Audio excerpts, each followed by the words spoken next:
We have lots to discuss in today's video, including some trade talk around the Vancouver Canucks, which has been all the rage here as of late. Sounds like trade talks around JT Miller have heated up substantially here today. It's even possible we might see a deal go down tonight. Hopefully this is still relevant before that goes down. But the JT Miller trade involving the New York Rangers, the Carolina Hurricanes, New Jersey Devils very much in the mix. We also have a report from, or an article from another Chicago-based writer saying that the Blackhawks really need to push hard to try to trade for Elias Pettersson. We'll discuss what it would take in that case, plus the Kraken are ready to trade some players and kind of retool a bit. Plus we have news from the NHL waiver wire. We'll have some injury updates and some more news around the NHL, including the Canucks quarter-century teams. All that coming up next.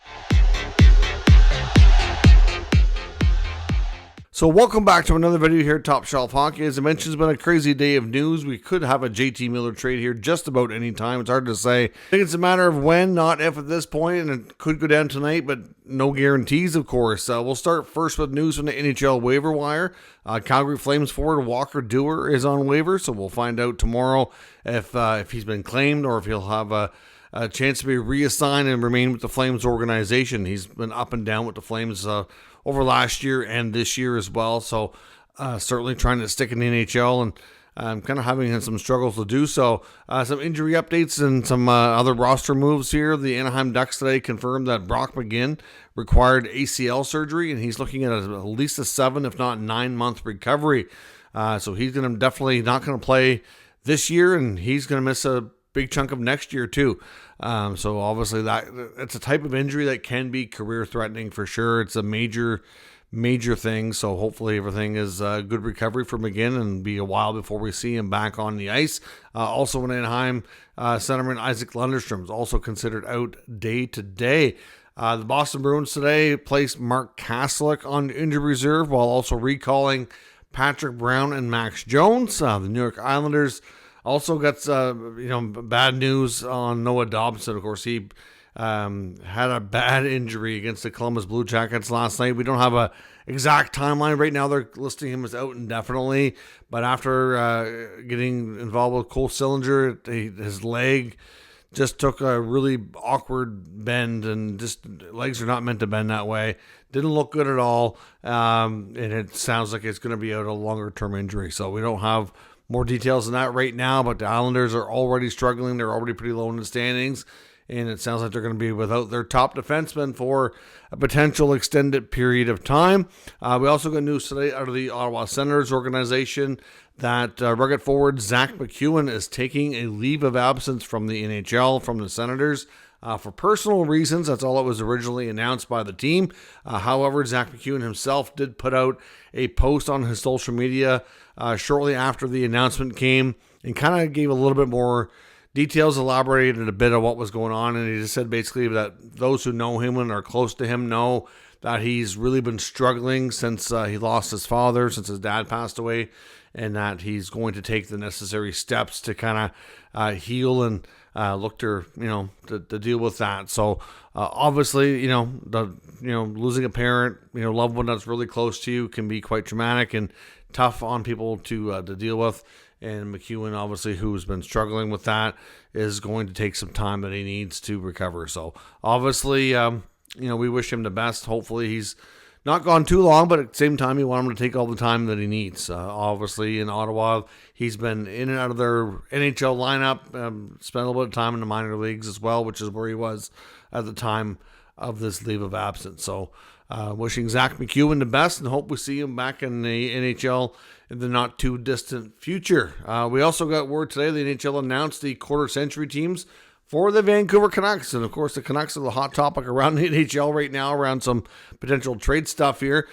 Team 1 for the quarter-century team for the Vancouver Canucks includes Marcus Naslund, along with the Sedin twins, so Daniel Sedin, Henrik Sedin, 3 greats that had heck of a careers and long runs with the Canucks. On the back end, we've got Alex Edler and current captain Quinn Hughes, along with goaltender Roberto Luongo. So that's a heck of a team, if I do say so myself. Up front on team number 2 includes former Selke contender Ryan Kessler, along with current Canucks, but for how long is the question, JT Miller and Elias Pettersson.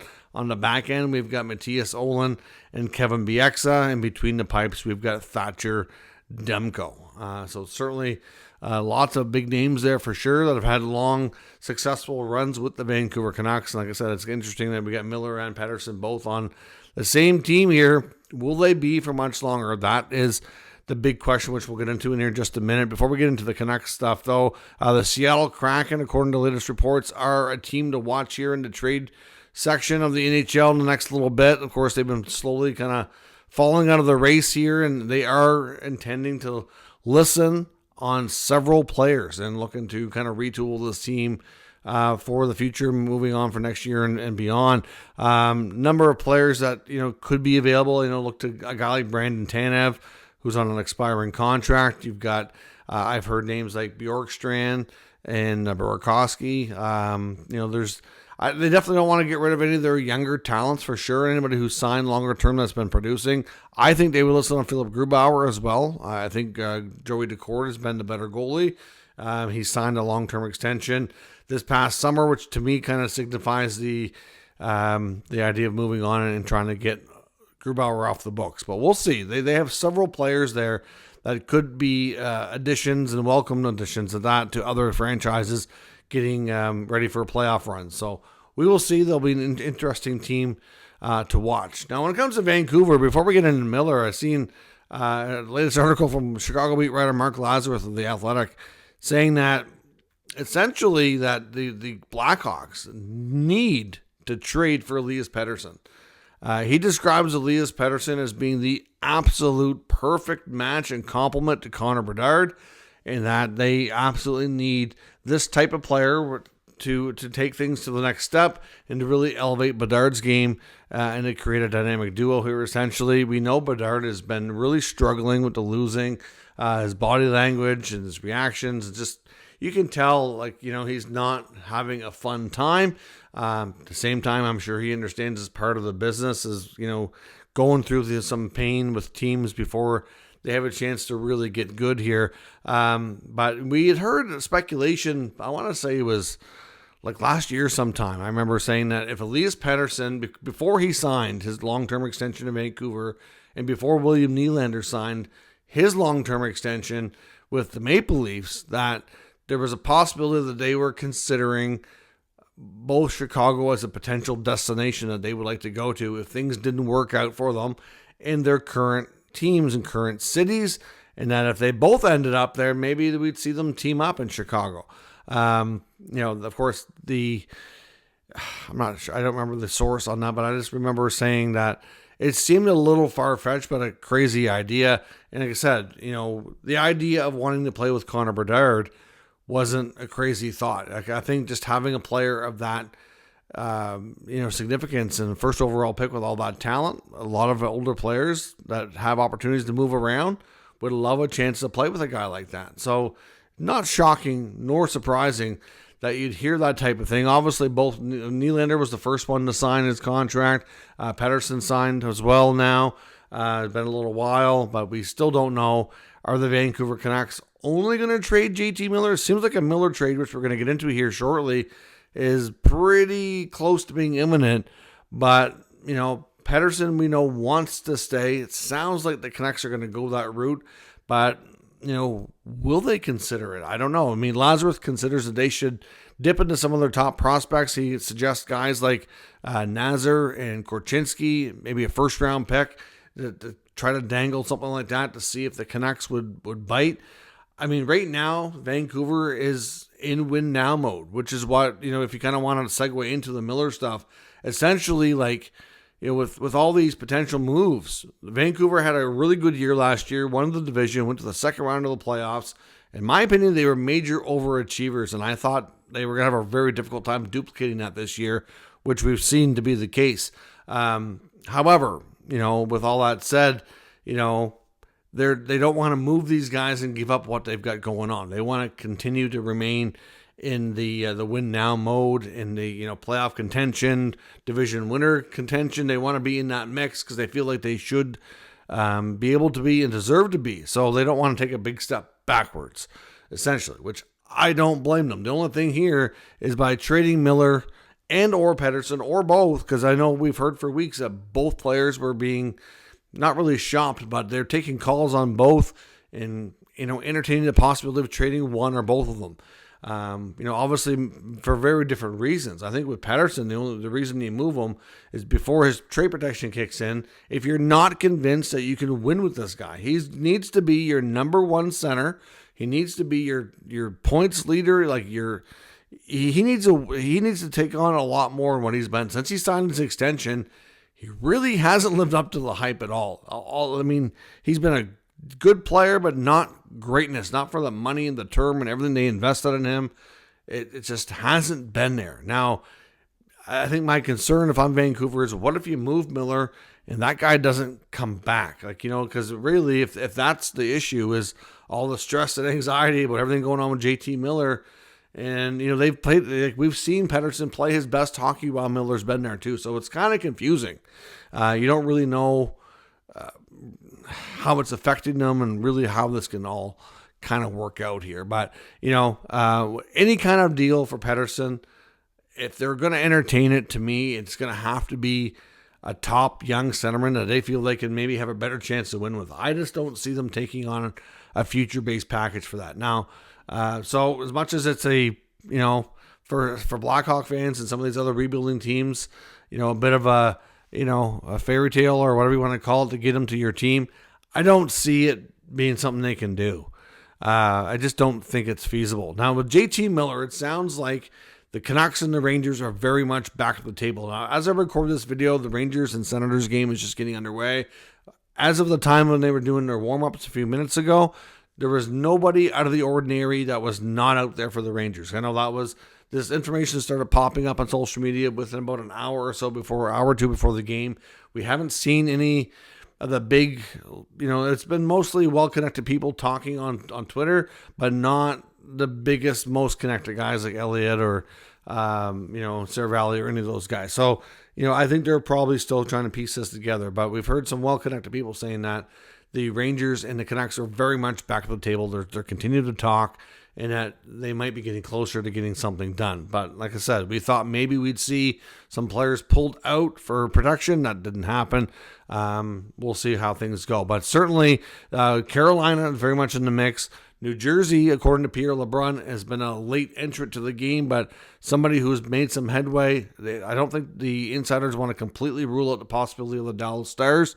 Pierre LeBrun thinks that JT Miller would go to Dallas, that he would waive if they could figure out a way to make it happen there as well. Now, up until recently, Vancouver wanted like an apples for apples type of trade. They want a hockey trade. They want players coming that can help them right now because they feel like they can still contend, they can still win now, be a playoff team, and they don't want to take a step backwards, as I mentioned. So that's been the challenge for some of these teams. Like the rumored offer from the Rangers the other day that fell through was Ryan Lindgren, Philip Hedl, and a conditional first. And it's believed that the Rangers wanted some conditions on there. The Canucks didn't like that, and the deal fell apart.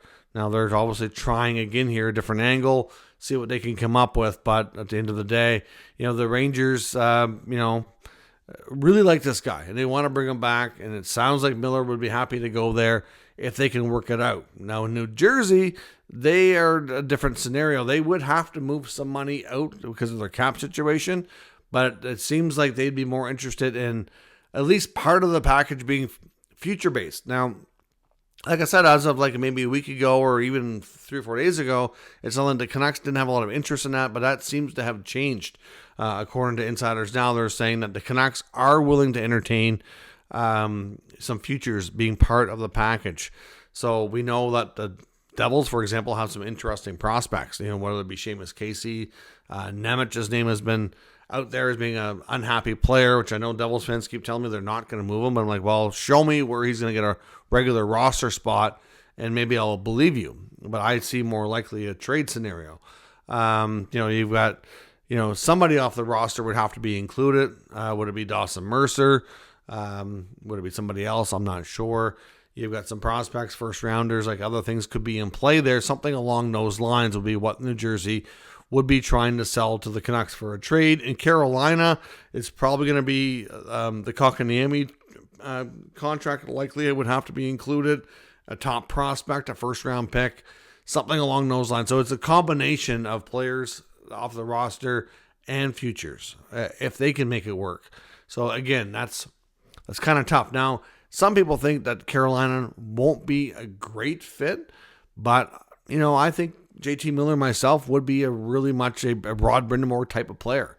Just like for the most part, I'd say he's a Rick Tocchet type of player. The fact that we've heard they've been butting heads and had some altercations off the ice, verbally or what have you, not super surprising because of both how they conduct themselves, the temper, the passion, all just the personalities. Everybody wants to win. Sometimes things can get heated. So either way, Miller is pretty much done in Vancouver. These teams are pushing hard. Talks are really progressing this evening by the sounds of it.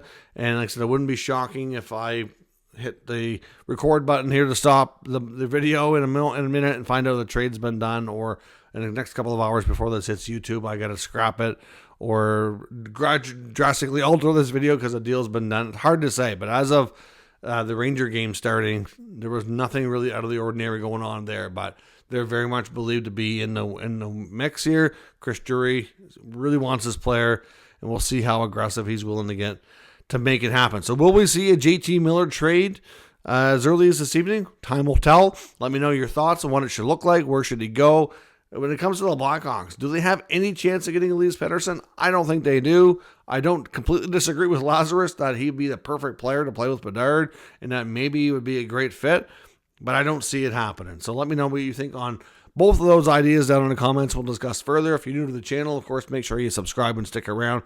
We'll keep you up to date with all the news, rumors, and analysis of all 32 NHL teams. Thanks for watching. I'll catch you next time.